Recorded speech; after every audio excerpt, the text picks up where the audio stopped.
Good morning, everyone, and welcome back to the Photoshop Daily Creative Challenge. My name is Howard Pinsky, Senior XD Evangelist here at Adobe. Hope you're all doing well on this Wednesday afternoon or morning or evening, wherever it is in the world that you are. We've made it halfway through the week. I still can't speak English today. But a big hello, good morning, afternoon, evening to everyone joining me here live on Behance. If you are tuning in, let me know in the chat who you are and where you're tuning in from. We've got Sam and Stoney and Frank and Jennifer and Robert and Clarissa, Carol, Susan, Mercurial, Nourish, General Kenobi. Great to see all of you. Hope you're well. Hope you're excited for another challenge. We're going to dive into things pretty quickly today because we do have a fun and pretty in-depth challenge. So I'm going to go ahead and hop over to my screen. And if you haven't participated yet or you want, is it Wednesday? It is Wednesday. You scared me, Mercurial. I think it's Wednesday at least. I don't know. I don't know days anymore. Could be Thursday for some of you. Lucky. All right. So behance.net/challenge/Photoshop. Get all the information about these challenges right here every single day, Monday to Friday, except that first Monday you'll receive a new challenge. You can join us in our community chat right on Discord. We have about 2,400, almost 2,500 people online right now. You get information about the challenges, talk about Photoshop, share tips and tricks, talk with the community about whatever it is that you want, and more importantly, you can share your work in the challenge channels. So we have a bunch of people already sharing work here. Leslie has created this great photo composition with all these photos. That's amazing. Great job, Leslie. And Frank has animated his amazing caricature. I think that's great. Look at that. That's amazing. And then I saw another amazing photo composition right up here, Ninja Turtles, with all these different photos. I think this is great. Amazing work, everyone. So definitely hop in there, check out some work, submit your work. We have some wonderful mentors and moderators on the side here. It's a great community. Dorina says, I've been thinking all day that it's Tuesday. Well, good news, Dorina. It's Wednesday. One step closer to the weekend and also one day closer to Adobe Max, which is coming up next month in October. Can you believe we're in September? max.adobe.com, register. It's completely free, online. It's going to be a good time. So, last week we started with Select and Mask, moved on to Glow Effects, photo editing, stylized text using layer styles, which we're going to be using a lot of today. Liquify, photo composition yesterday, that was a lot of fun. And then today, we're going to be tackling icons and badges. And these are great if you're designing games or, fun experiences, mobile apps. If you're a Twitch streamer and you want to design emotes, you can do that using these techniques. So I'm going to go ahead and hop over to Photoshop. If you haven't grabbed that starter file yet, definitely hit that button right over there. And we're going to get going. So here is the template for today. And again, today's challenge is to design icons or badges for a mobile game using shapes. And of course, you can design this for whatever you want. If you don't want to do a mobile game, you want to do Twitch emotes or who knows what. All sorts of things use badges, right? And we're going to be using shapes and layer styles, all sorts of fun stuff. It's going to be a good time. And over to the right, we have some inspiration, some very cute badges over here to the left, which was designed by Harper Graphics. And then these ones over here, these are a little bit more, I don't want to say polished because the ones on the left are also polished, but they're different. Also good, but different, right? And these were designed by this user over here. I'm going to butcher the name, so I'm not even going to bother. All right, so what we're going to do is right down here, we're going to start our designing. And the first thing we're going to do is we're going to block in the shapes that we're going to be using for this badge. And we're going to be designing something very similar to these ones at the top with a little bit of a twist possibly. So I'm going to go ahead over on the tools on the left. I'm going to hop into the shapes and let's go ahead and select the polygon tool. If you want to get a little bit creative, you can also go into the custom shape tool. And then at the top here in the shape picker, there's all sorts of custom shapes that you can use for your badges. You can also create your own custom shapes if you want to. That's a whole other tutorial, but you can definitely do that. But for now, I'm going to grab the good old polygon tool. Whoops. There we go, I lost the screen. Okay, so I'm gonna go ahead and grab the polygon tool. I'm gonna draw one out. I'm gonna hold down my shift key to constrain it to a perfect shape. Pop it somewhere in the middle. And then I do have in my properties, I do have some of the elements selected already. So I have, 6 sides for this shape, which is exactly what I want. But of course you can go up or down. You can do, 5 sides, you can do 7 sides, completely up to you. And for the fill on this shape, I'm going to turn off the stroke for now. For the fill, we're going to go for, sort of a goldish color. Now you can do that either in the properties right over here, or you can double click on the actual vector thumbnail inside of the layers panel. That'll bring up your color picker and you'll be able to choose your color. Again, we're just blocking things in right now, so I'm going to go ahead and accept that. And if you also wanted to, you can also round out the corners of your shape as well.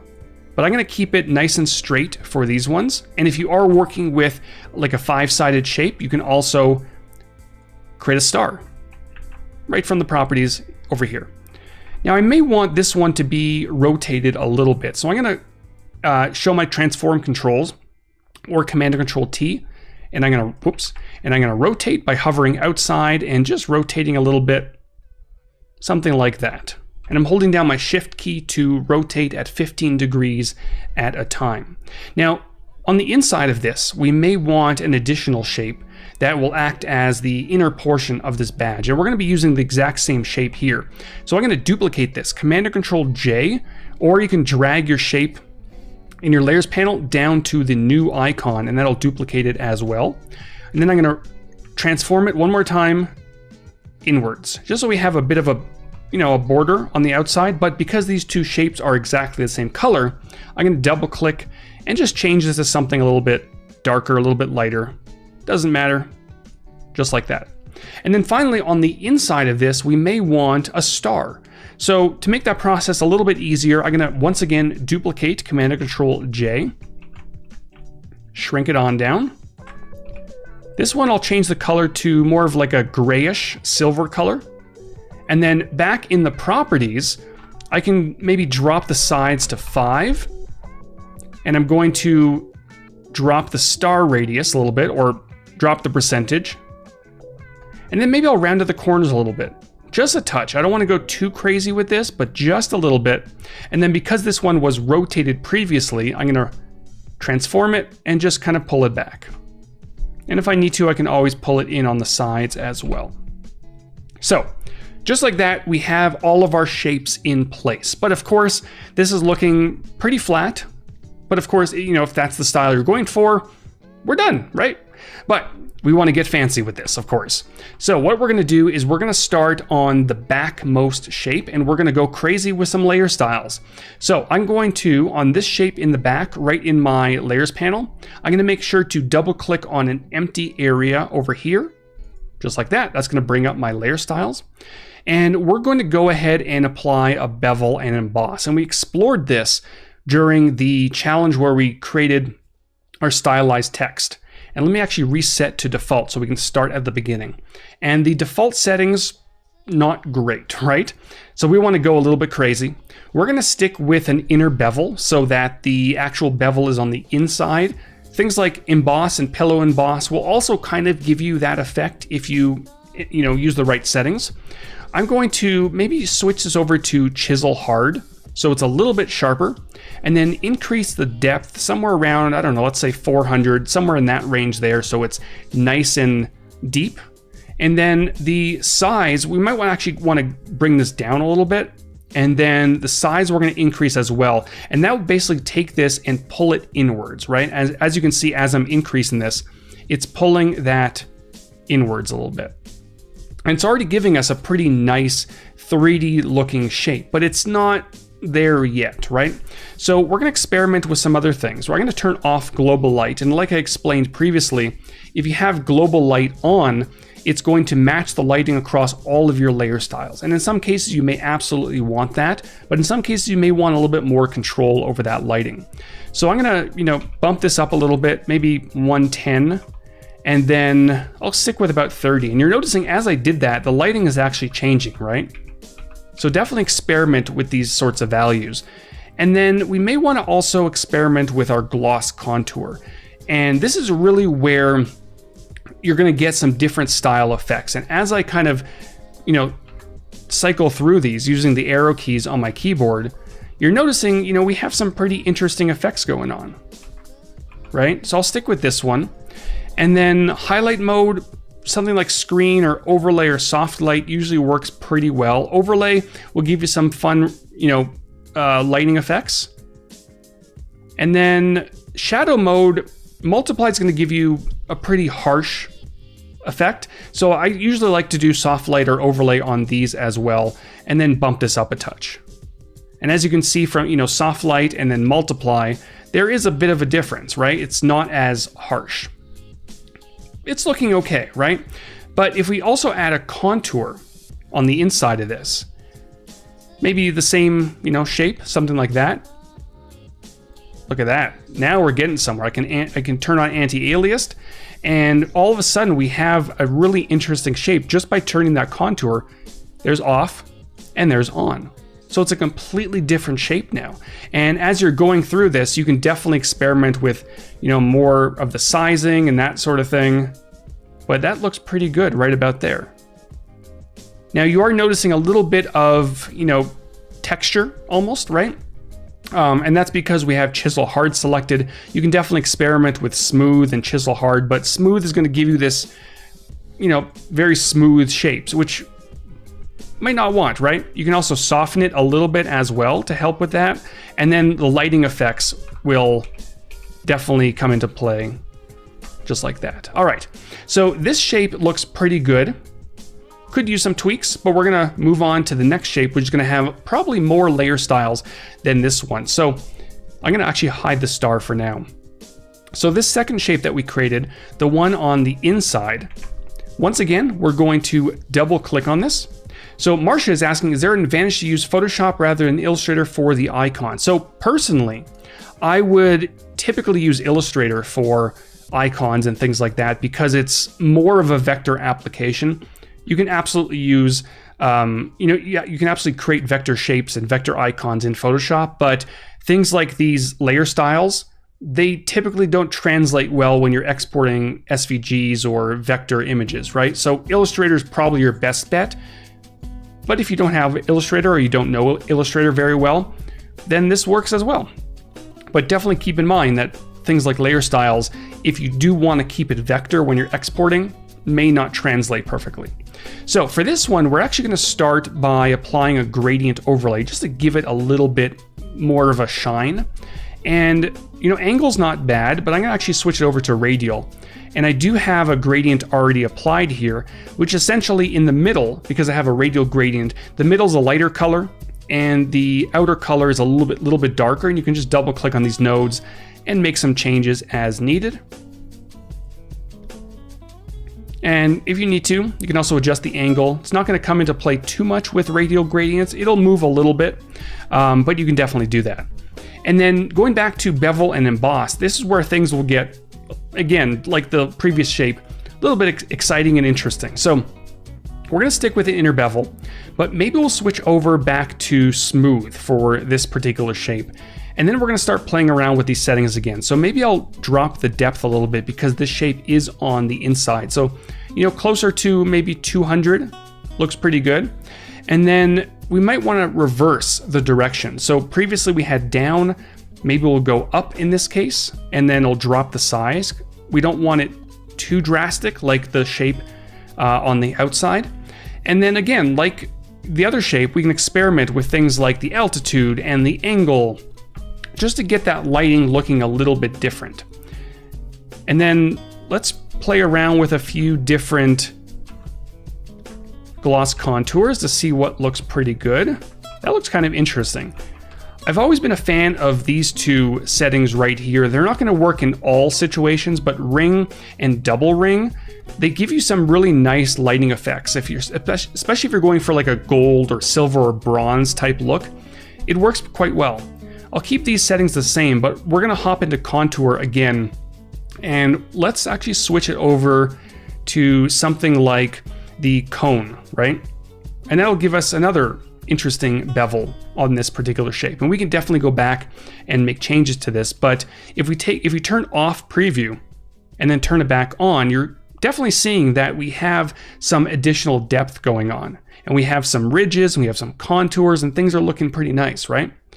And then in terms of the inner shadow, to help add a little bit of more depth to this, we may actually want 2 inner shadows.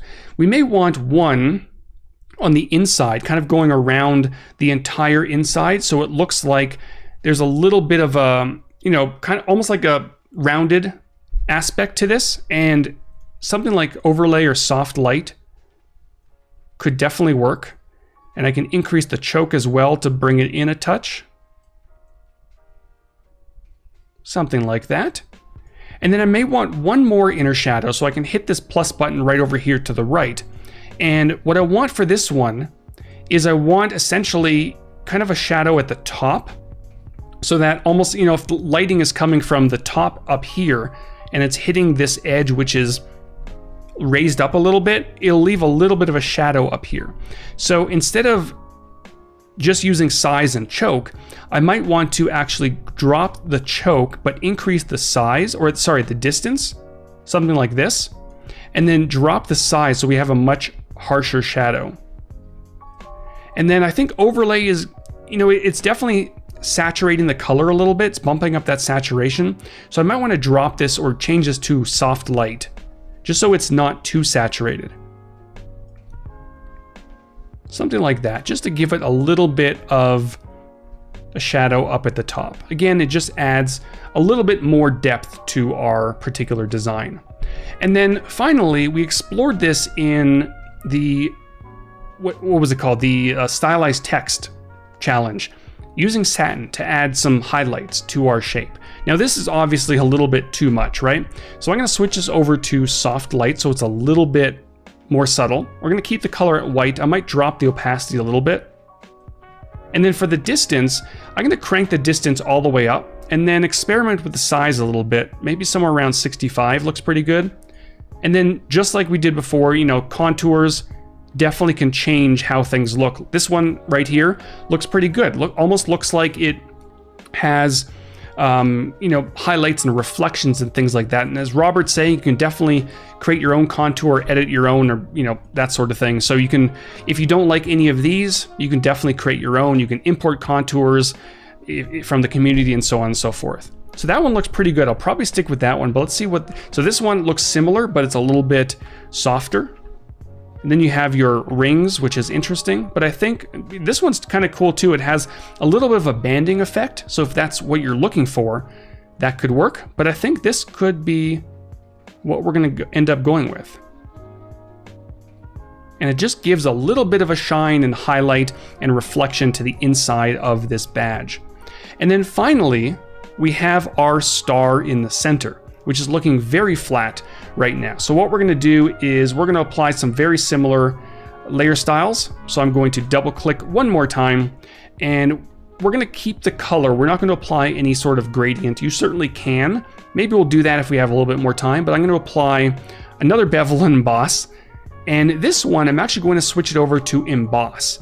And what's nice about emboss, if I zoom in here, is that it kind of creates this outline around it that it almost looks like it's going into the shape behind it, which is fun. And of course, as you start playing with the layer styles, it's going to hopefully look a little bit cleaner. So we're going to keep it at probably smooth, and maybe we'll increase the depth a little bit. Direction up looks pretty good. Maybe we'll increase the size, and again, you're kind of seeing what's going on here. And I'll definitely note that as you're seeing here, as you start to apply these layer styles and you start to tweak the settings, things are not going to look very good at first. This is the type of style that you have to really spend some time playing around with to get the exact result that you're looking for, right? So I'll play around with the angles to mess up the lighting a little bit, and then the contours. Let's try the cone inverted. Overlay, soft light, we'll keep those for now. We will be adding a contour, of course. interesting, right? It adds a little bit of a fun contour around the side. And then I'm going to go back and just kind of experiment with the size and the depth, just so it doesn't look too crazy and too overdone. That's not bad either. It almost looks like it has, you know, various levels of bumping up or whatever it might be called, right? So definitely, and this one kind of looks like it's going inwards. So definitely experiment with many of these settings. Experiment with the direction, up or down, right? And sometimes, even if you choose up, depending on the contour that you choose, it could look like it's going down. So you got to really figure out what works best. Experiment with the, you know, regular contours as well. I think in this case, the rings are a little bit too overdone, but something like this one, which, what was it called again? It was called Rounded Steps. It's an interesting effect, right? And then from here, you can also add the good old satin. So very similar, you know, we can experiment with either overlay or soft light, bump up the opacity. Now I will note that because the shape is, you know, a light gray, we're not really seeing much going on right now. So we might have to change the color of that shape, and you can do that either with a color overlay, a gradient overlay, for example. We can change this to maybe light up here and maybe dark on the edges. Although, that looked kind of interesting. It almost looks like it has, you know, a little bit of a, you know, reflection, color spill and things like that. Looks interesting. So I might keep it. Maybe I'll just drop it a little bit. It kind of blends in quite nicely, right? And then just experiment with this. Can't really, again, you can't really see it too much. It's there. Adds a little bit of highlight up there. And satin can be used for a variety of applications and variety of elements, but in general, you can definitely use it for adding highlights and things like that. But yeah, you can definitely use it for a lot of different things. All right, so we do have probably another few minutes left. And what we can also do is add a little bit of a ribbon down at the bottom, very similar to, you know, up here.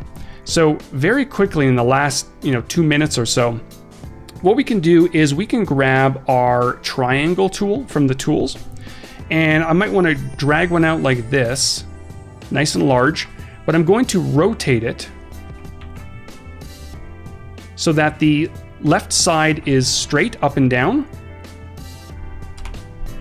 And then maybe I'll change the, you know, I'll worry about the fill afterwards, but I'm going to round out the corners ever so slightly, somewhere around, let's try 10. And then I want this to kind of go on both sides. So what I'm going to do is I'm going to duplicate. I'm going to hold down Alt-Option, drag this over, and I want to flip this around. So under the Edit menu, we can go down to Transform and then Flip Horizontal. And I'm going to make sure that these are about even, and I can, you know, easily line it up with these lines right up here of the actual badge itself. I can use my arrow keys for more precise movement. And then because I want to edit the layer styles and the styling in general of both of these objects at the same time, what I can do is inside the layers panel, select both of them, holding down Shift and clicking on the other one, and then merge them together. So I can either right click and then, there's so many options here, merge shapes, or Command or Control E will do the same thing. And because these are both vector shapes, it remains vector. So you can still adjust the corner radius and all that fun stuff inside of the properties. And I can move this behind these layers here. And then I can double click and apply some layer style. So very quickly, I'm going to add a gradient overlay. For this one, we're going to do a simple linear gradient, maybe up and down. We might want to do, you know, a darker red at the top, maybe a lighter red at the bottom. Maybe we'll apply a little bit of an inner shadow on the inside, just so that there's a little bit of depth there. There we go. And then finally, what you can also do is add some, you know, additional shapes on the inside of this. So if I grab my, let's say, rectangle tool, I'm going to draw one out here. And then I'm gonna hold down Alt-Option, duplicate one over here. I can select both of these shapes and duplicate them on this side. Now, as you're obviously noticing, they're kind of spilling outside of this particular banner, right? So if I go ahead in the Layers panel and select all of these newly created shapes, and like we did in, I believe, yesterday's challenge, we can apply a clipping mask. So I can hold down Alt-Option, hover in between, and click. And click. And what I forgot to do is group those shapes so that they all get clipped at once, right? Now, what you're noticing, this is important. Because I have a gradient overlay applied to this particular shape, those clipped objects are gone, right? So if you do have a gradient overlay, and if I don't have a gradient overlay, we're gonna be more or less fine, assuming that the color is different, right? There we go. Now, if you do have that gradient overlay, inside of the Layer Styles dialog box, right over here, you'll want to turn this off and turn this on. So that way you can still have your shapes being clipped, and then you can go ahead and apply, some blend modes and fun stuff like that. And just like that, in about 25 minutes or so, I rushed through it, but hopefully you can all go back and watch this again, watch it at slower speed. But we now have this really fun looking stylized badge that we created with shapes and layer style. So hope you all enjoyed that. Can't wait to see what you all produce in Photoshop. Definitely submit it on Behance or in Discord. I'll see you all tomorrow, and stick around in just a few minutes. We have video editing for YouTube with the Fung Brothers. That should be a lot of fun. Thanks again, everyone, and I'll see you all tomorrow.